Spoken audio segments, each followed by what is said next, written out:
당신은 사랑받기 위해 태어난 사람입니다. 당신을 사랑하고 축복합니다.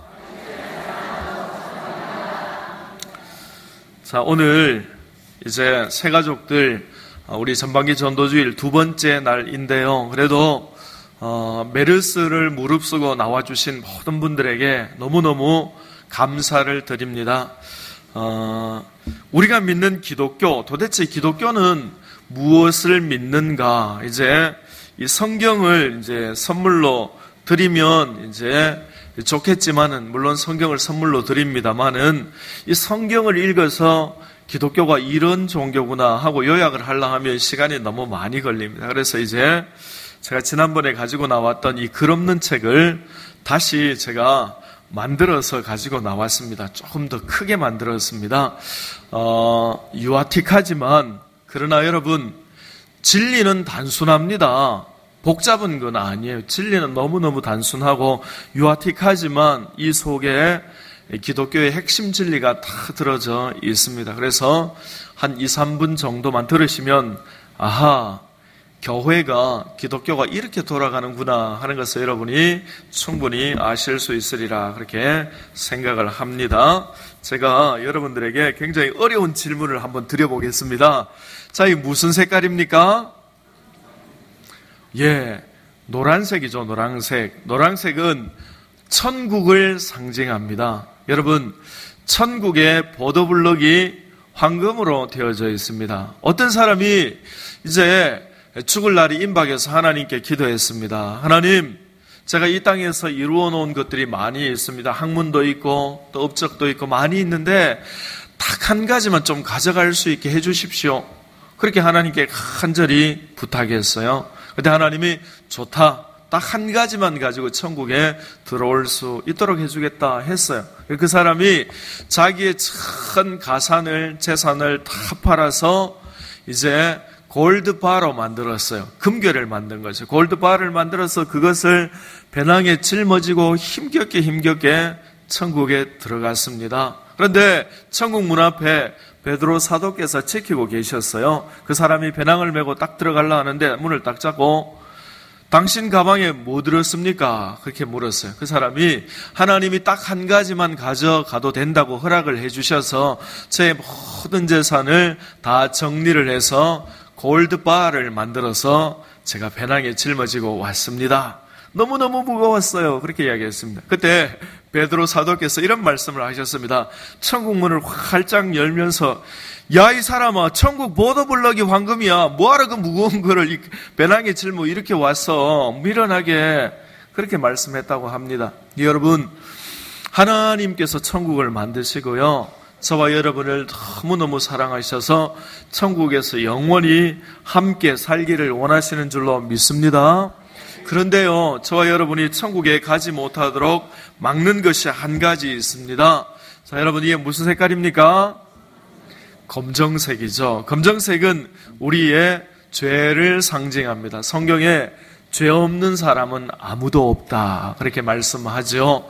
우리가 흔히 죄라고 하면 살인, 강도, 간음, 도둑질, 이런 큰 죄만을 생각하기 쉽습니다. 그렇지만 성경에서는 하나님께서 하라고 한 것을 하지 않는 것, 예를 들면 내 이웃을 내 몸과 같이 사랑하라고 하셨는데 이웃을 사랑하지 않는 것도 죄가 되고요, 부모를 공경하라고 하셨는데 부모를 공경하지 않는 것도 죄가 됩니다. 뿐만 아니라 마음에 품었던 죄, 또 입술로 말했던, 말로 짓는 죄, 또 생각으로 스쳐갔던 모든 죄들, 그런 것들도 다 죄가 됩니다. 그러니까 이 땅에서 죄 없는 사람은 아무도 없고, 하나님 저와 여러분을 사랑하셔서 천국에서 살기를 원하시지만 우리 죄가 우리의 발목을 잡아서 천국에 들어가지 못하게 합니다.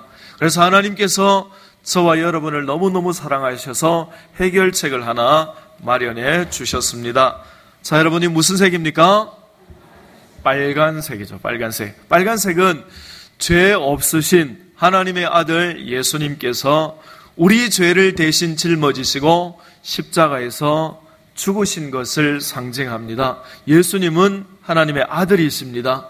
그분은 죄가 없으신 분이신데 하나님께서 저와 여러분의 모든 죄를 예수님에게 짊어지게 하시고 우리의 죄를 짊어지고 예수님이 십자가에 못 박혀 예수님의 보배로운 피를 흘려주심으로 우리의 죄를 다 용서해 주셨습니다. 그렇기 때문에 이제 누구든지 예수님이 나의 죄를 용서해 주신 줄 믿습니다. 그렇게 이제 고백하는 사람은 자, 무슨 색깔입니까? 흰색이죠. 예수님께서 나의 모든 죄를 다 십자가에서 깨끗하게 해주셨다고 믿는 사람은 실제로 모든 죄가 눈과 같이 희게 다 용서함을 받는 줄로 믿습니다. 그렇기 때문에 예수님이 용서하지 못할 죄는 아무것도 없습니다. 그래서 예수님 내 죄를 용서해 주신 줄 믿습니다. 그렇게 고백하는 사람은 이제 누구든지 하나님이 우리를 위해서 예비해 두신 이 천국에 들어갈 수가 있습니다. 자, 여러분 무슨 색이죠? 지난번까지는 초록색이었으나 제가 어제 연두색으로 다시 바꿨습니다. 똑같은 거 하면 실증 나잖아요. 자, 연두색입니다. 연두색은 봄이 오면 봄에 풀이 파릇파릇 돋아나는 것을 상징합니다. 여러분 예수님을 믿는 것은 새로 태어난 갓난 아기와 마찬가지입니다. 아기가 태어났는데 자라지 않는다면 부모님의 마음이 얼마나 힘들겠습니까? 우리의 신앙도 무럭무럭 자라나야 되는데요. 신앙이 무럭무럭 자라나기 위해서 제일 중요한 것은 자, 한번 따라서 해보시기 바랍니다. 교회에 잘 출석합시다. 네, 여러분 몸이 멀어지면 마음도 멀어진다 하는 말이 있죠. 우리가 육군 훈련소에 가보면 국군 훈련소에 가보면 이제 남자친구 여자친구 헤어지는 시간이 나옵니다.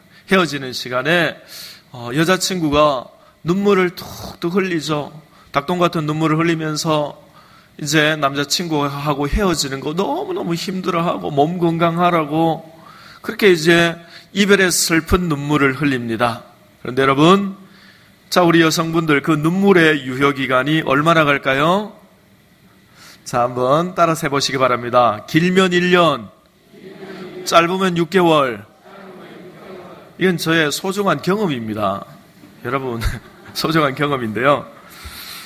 물론 남자친구가 전역할 때까지 절대로 흔들리지 않고 기다려주는 케이스를 몇 번 봤어요. 그런데 그 몇 번의 케이스는 예외 없이 남자가 킹카였어요. 키가 180 이상, 좋은 대학 다니고 전도 유망한 그런 경우는 기다려주더라고요. 그 외에 또 다른 경우가 있는데요. 자매가, 그러니까 아가씨가 좀 뭐라 할까요? 좀 개성적으로 생겼다 해야 되나요? 개성적으로. 그래서 기다리지 않으면 안 될, 이 사람 놓치면 기약이 없는 그런 경우에 이제 많이 기다려 주더라고요. 근데 여러분, 이별의 눈물을 뚝뚝 흘리지만 그러나 몸이 멀어지면 마음도 멀어지게 되죠. 그러니까 여러분, 교회에 계속 나와야 돼요. 그 교회 계속 나오면 믿음이 계속 성장하게 되죠. 자, 또 두 번째 따라서 합니다. 성도의 교제를 나눕니다. 여러분, 절에 다니는 사람 속에, 보살님들 속에 계속 있어 보세요. 여러분 10일만 있으면 내가 교인인지 불교인인지 왔다 갔다 합니다. 몇 달 같이 있으면 불교인 돼요. 여러분 성도의 교제를 나눠야 되죠. 자, 그럼 따라서 합니다. 기도를 해야 합니다. 제가 저번에 기도에 대해서 5가지 설명드렸는데 연세 드신 분들이 아이고 목사님 5가지 어려워요. 기억이 안 나요. 그래서 제가 너무너무 쉽게 만들었어요. 한번 따라서 하시기 바랍니다. 내 마음대로 말하고 제일 끝에 예수님 이름으로 기도합니다. 요것만 하면 돼요. 그러니까 여러분 물론 나쁜 말 하면 안 되죠. 욕하거나 저주하거나 이런 건 안 되고 그냥 좋은 말 아무거나 막 하세요. 그냥 막 하나님 저 사람 복 주세요. 막 하세요. 막 하고 끝에 예수님 이름으로 기도합니다 하면 그게 기도예요.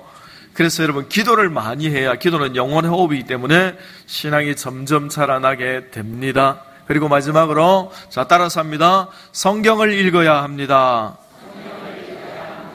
여러분 성경은 식사를 하는 것과 마찬가지입니다. 식사를 하지 않으면 팔다리가 후들후들 떨리고 여러분 몸이 발달할 수 없겠죠. 우리가 성경을 가까이 하면 신앙이 성장하게 됩니다. 그래서 오늘 이 시간에 처음 나오신 분들과 또 이제 우리 새가족들 또 우리 가운데 믿음이 연약한 분들을 위해서 제가 예수님을 마음속에 모셔드리고 이제 기독교인이 되는 하나님의 자녀가 되는 기도를 제가 할 텐데요. 여러분 모두 다 제가 기도하면 한마디씩 따라서 해주시기를 부탁을 드립니다. 제가 먼저 기도하겠습니다. 하나님 아버지, 저는 죄인입니다. 저의 죄를 용서하시기 위해서 죄 없는 예수님께서 나를 대신해서 십자가에서 죽으신 것을 믿습니다. 예수님, 지금 내 마음속에 들어와 주세요. 지금부터 영원까지 나를 인도해 주세요. 예수님의 이름으로 기도합니다. 아멘. 자, 우리 오늘 진실한 마음으로 따라서 하신 새가족들을 위해서 우리 한번 축하의 박수를 한번 치겠습니다.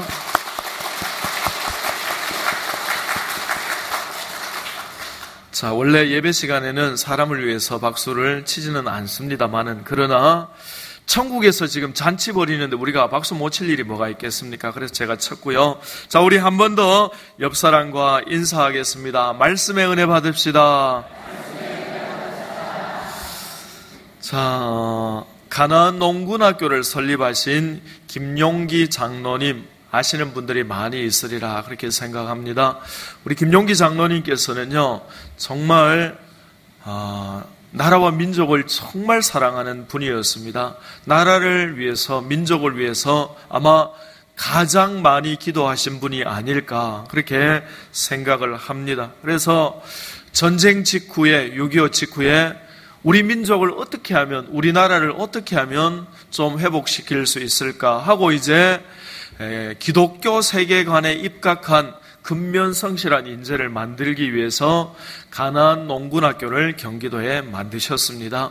그리고 많은 사람들을 이제 배출해 냈죠. 여러분, 우리 박정희 대통령께서 가나안 농군학교에서 내각을 데리고 훈련을 받으셨습니다. 그리고 그 가나안 농군학교에서 훈련받은 것이 결정적인 계기가 되어서 새마을 운동을 일으키게 되었습니다. 이제 김용기 장로님 그 기도실에 보면 조국이여 안심하라 하는 글이 써져 있습니다. 그런데 이 조국이여 안심하라 하는 이 글은 이제 원래 이렇습니다.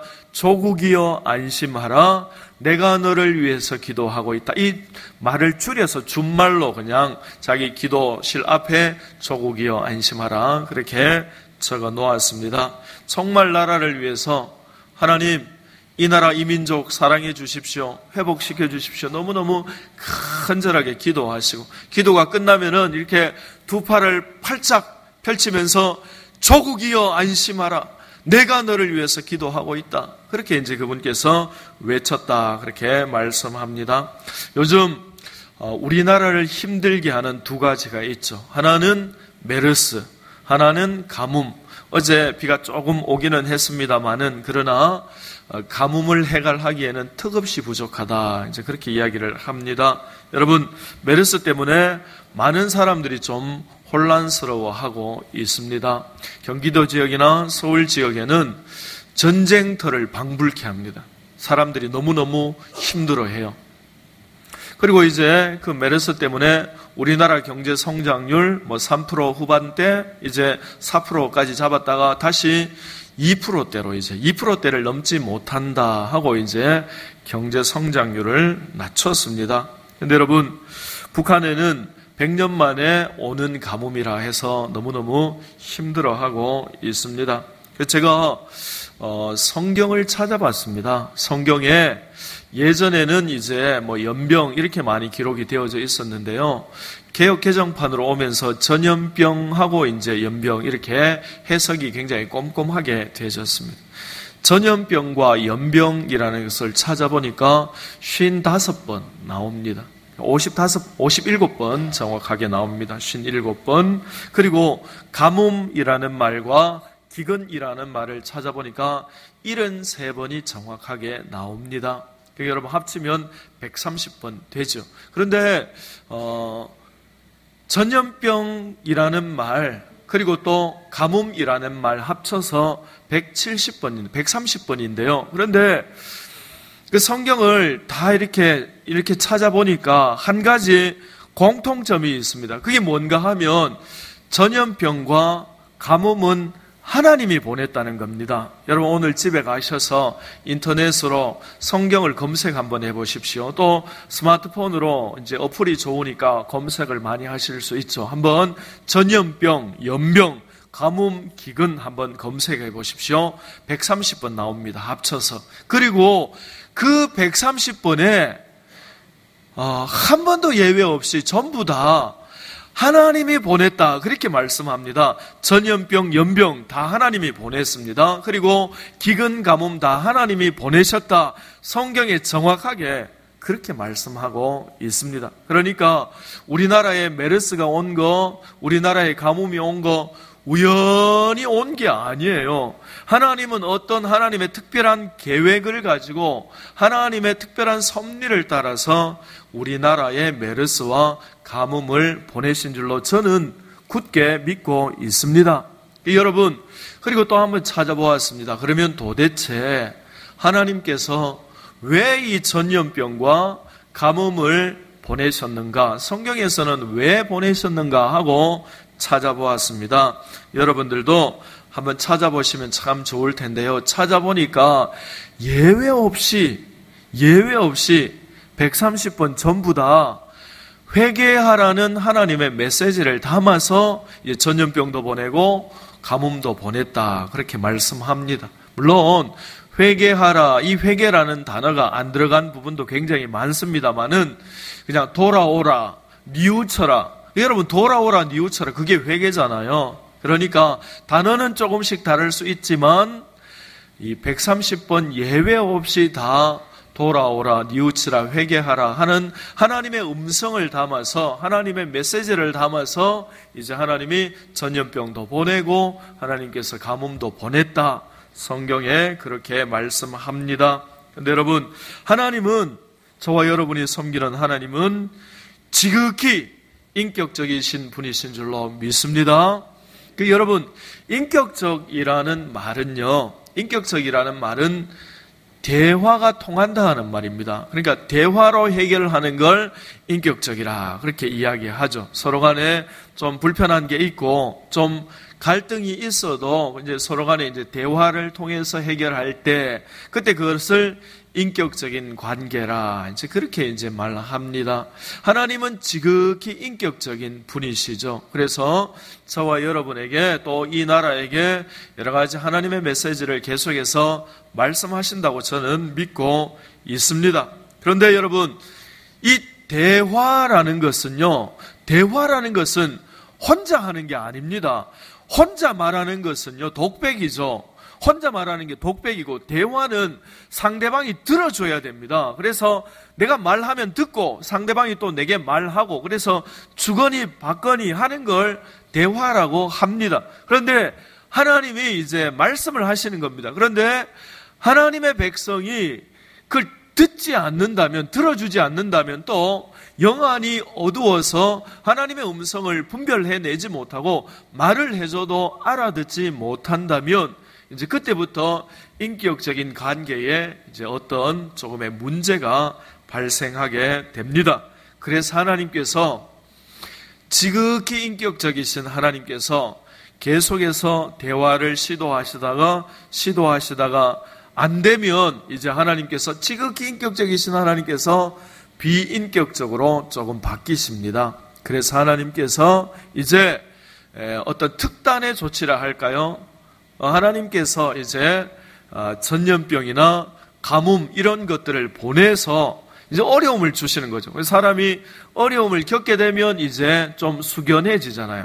숙연해지면서 이게 도대체 뭔 일인가 하고 이제 하나님의 뜻에 귀를 기울이게 되는 것이죠. 그래서 하나님께서 못 알아들으니까 충격요법으로 이제 보낸 겁니다. 가뭄도, 또 기근도, 또 메르스도, 전염병도, 연병도. 그래서 하나님이 보내셨습니다. 여러분, 지금 우리나라를 힘들게 하는 메르스, 그게 그냥 온 게 아닙니다, 여러분. 또 가뭄 그냥 온 게 아닙니다. 하나님께서 무언가 이제 우리에게 하실 말씀이 있어서, 또 우리에게 이러이러한 부분들은 이 나라가, 이 민족이 돌이키면 좋겠다 하는 부분이 있어서 우리에게 그렇게 보내신 줄로 믿습니다. 여러분, 그렇다면 지금 우리나라가, 이 대한민국이, 이 민족이 하나님의 마음을 불편하게 하는 것, 하나님의 마음을 힘들게 하는 것, 하나님의 마음을 좀 섭섭하게 하는 것, 하나님의 마음을 분노하게 만드는 것, 그게 도대체 뭘까? 하나님이 무엇 때문에 이런 일을 우리에게 행하시는 것일까 하고 생각을 해보았습니다. 그래서 새벽에 이제 이렇게 좀 적어 보았어요. 여러분, 새벽 기도 하다가, 여러분 새벽 기도 오셔서 제가 기도하다가 제가 이렇게 뭘 갑자기 적거든 너무 이상하게 생각하지 마세요.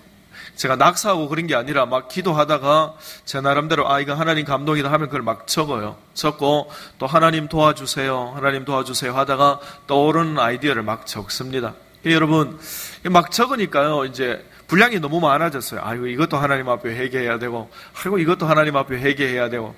여러분, 적다 보니까 분량이 너무 많아요. 그래서 다시 기도했어요. 하나님, 이렇게 많은 것은 사실인데요, 하나님 이렇게 많은 것 중에서 바로 지금 메르스를 통해서, 가뭄을 통해서 하시고자 하는 그것, 지적하시고자 하는 바로 그것을 좀 가르쳐 주시면 좋겠습니다. 이제 기도하고 이제 레위기를 읽었어요. 레위기를 읽으면 이제 거기 하나님 마음 잘 나타나 있으니까 레위기를 쭉 읽었는데요. 여러분, 레위기를 읽으면서 이렇게 좀 번쩍하는 지혜를 하나님이 주셨어요. 그게 뭔가 하면 레위기에서 사람 사회에서 하나님이 제일 중요하게 생각하는 건 돈 문제도 아니고 권력 문제도 아니고 그런 규정들도 다 있지만 하나님이 사람 사회에서 제일 중요하게 생각하는 이 윤리가 성윤리입니다. 성윤리. 여러분, 성윤리에 대해서는 하나님이 정말 단호하게 말씀하십니다. 돌로 쳐 죽여라 그렇게 말합니다. 굉장히 과격하게 하나님께서 말씀하실 정도로 성윤리가, 여러분, 성윤리가 무너지면 그 사회는 반드시 무너집니다. 성윤리가 무너지면 그 사회는 반드시 쇠락의 길을 걷게 되어져 있습니다. 여러분, 로마가 무너진 게 왜 무너졌습니까? 성윤리 때문에 무너진 겁니다. 성이 무너지니까 다 무너지게 되는 것입니다. 그래서 윤리 중에 가장 중요한 윤리는 사람 사이에서 성윤리라 하는 것입니다. 그래서 여러분, 지금 우리나라의 제일 심각한 성윤리 중에 하나가 동성애 문제입니다. 동성애 문제. 남자가 남자를 사랑하고 여자가 여자를 사랑하고 또 여자가 수술해서 남자가 되고 남자가 수술해서 여자가 되고 그런 일들이 지금 우리나라에 너무 많이 일어납니다. 여러분, 메르스가 확산되던 그 시점하고 굉장히 공교롭게 우리나라에 퀴어 축제가 열렸죠. 그런데 여러분, 퀴어 축제라 하면 보통 수만 명이 옵니다. 우리나라에 있던 동성애자들 이렇게 막 이제 서울 그 시청 광장으로 다 모이죠. 그래서 막 축제를 합니다. 그 음란한 축제를 하죠. 그런데 여러분, 그런데 메르스 때문에 그때 축제하는데 150명 밖에는 안 모였어요, 여러분. 150명. 여러분, 수만 명이 모여서 그 음란한 그런 축제를 하는데 하나님이 그게 너무너무 보기 싫으셨던 모양입니다. 그래서 하나님이 메르스를 보내서 사람들이 모이지 못하도록 그렇게 만들어주신 줄로 믿습니다. 그리고요, 여러분, 두 번째로 참 우리 민족이 회개해야 될 게 있어요. 정말 하나님 앞에 회개해야 될 게 있는데 올 초에 아마 2월로 제가 알고 있는데요. 우리나라 헌법재판소에서 이제 간통죄는 위헌이다 하고 이제 간통죄를 폐기시켜 버렸습니다. 여러분, 가정을 지키는 가장 최소한의 어떤 방패막이죠. 가정을 지킬 수 있는 최소한의 방패막이마저 국가법으로 그걸 없애버린 겁니다. 사람이 만드는 법이라 하는 것은요, 사람 본성이 약하기 때문에 사람이 만드는 법이라는 게 인권이라는 명목 하에 계속해서 하나님 없는 쪽으로, 하나님 싫어하는 쪽으로, 하나님 분노하는 쪽으로 계속해서 그렇게 제정되고 발달해 나가는 것이 사람들이 만드는 법입니다, 여러분. 사람 본성이 약하니까 법이 이제 그렇게 나갈 수밖에 없습니다. 지금도 이제 차별방지법을 본회의에서 통과시키려고 호시탐탐 기회만 노리고 있습니다. 여러분, 차별방지법이 통과되면요, 동성애 하면 안 됩니다. 그렇게 설교하면 제가 처벌받습니다. 그 법을 통과시키려고 그렇게 이제 막 그렇게 하고 있습니다. 여러분, 이게요, 먼 나라 남의 나라 이야기가 아니고 우리나라의 이야기입니다. 여러분, 단위 면적당 세계에서 단위 면적당 모텔이 최고 많은 나라가 어느 나라입니까? 어느 나라입니까? 자, 한번 따라서 해보시기 바랍니다. 대한민국. 그게 이제 유럽에서 여행 오신 분들이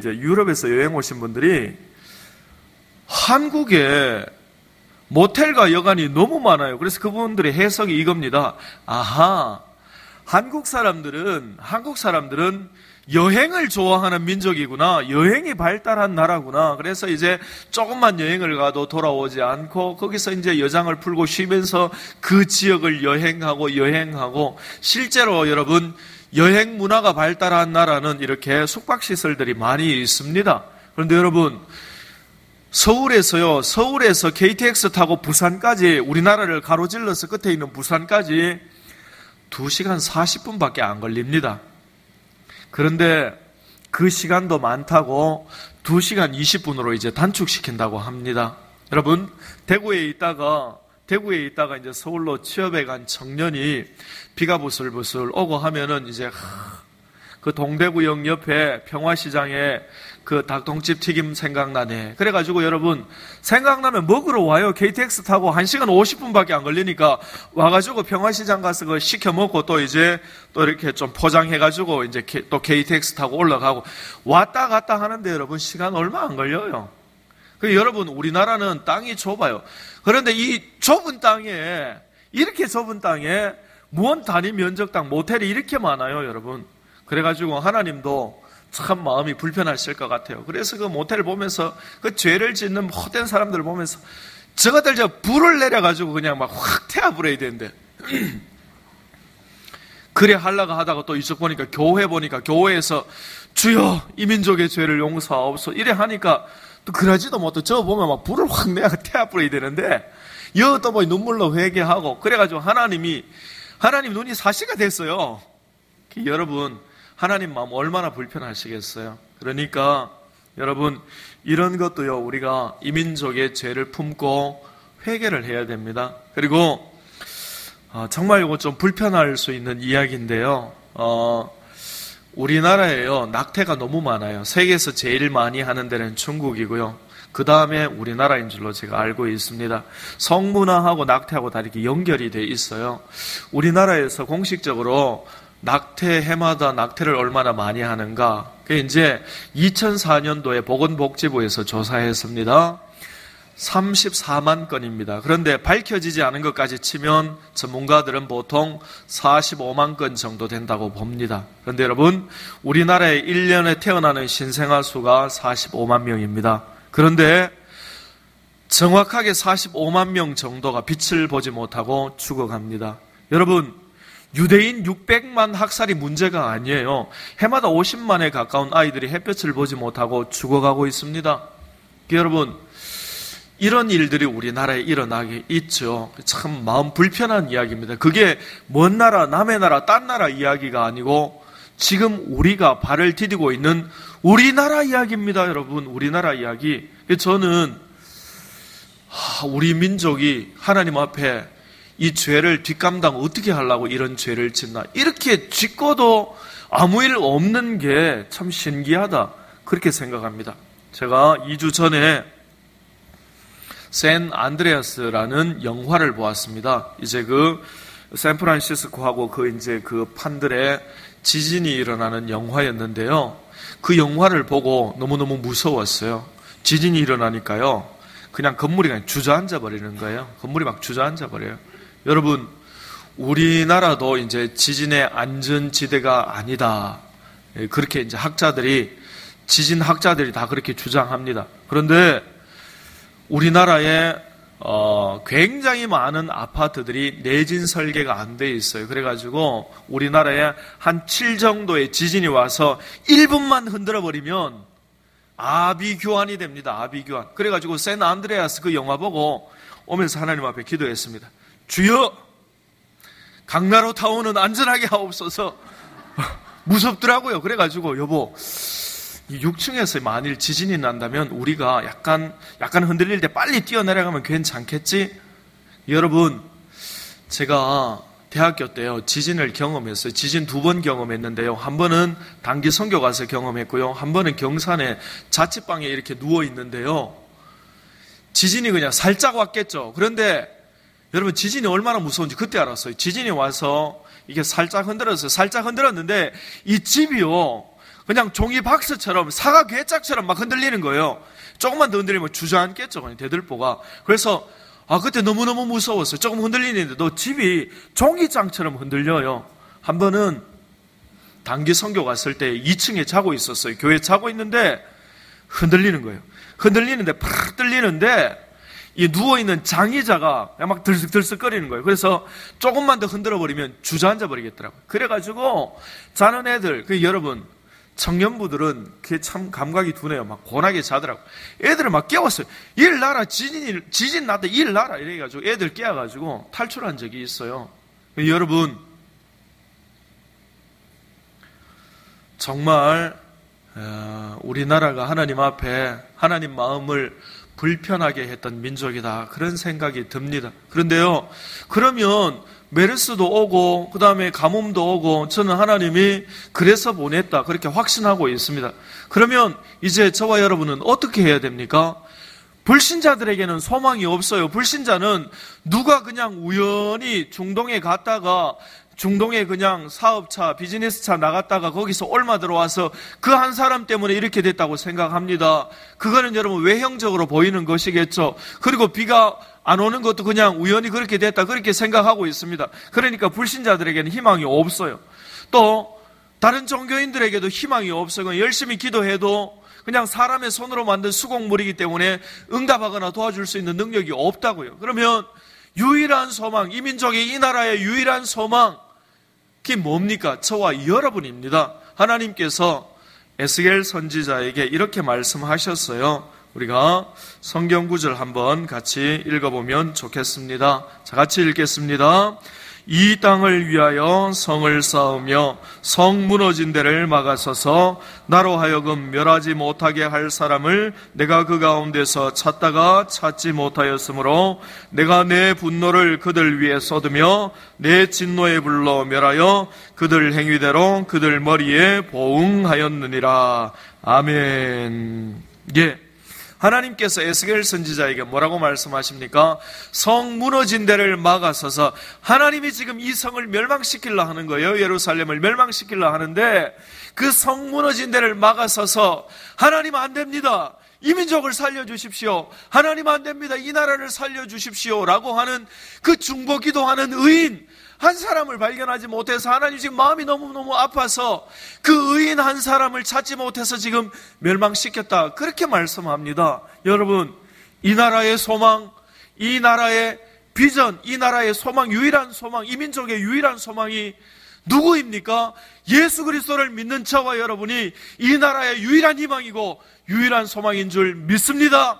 그러니까 저와 여러분이 김용기 장로님처럼 성 무너진 데를 막아서서 하나님, 이 나라의 죄를, 이 민족의 죄를 용서해 주십시오, 하나님 안 됩니다, 이 민족 용서해 주십시오 라고 우리나라를 위해서 성 무너진 데를 막아서서 기도할 수 있는 저와 여러분 되시기를 주님의 이름으로 축원합니다.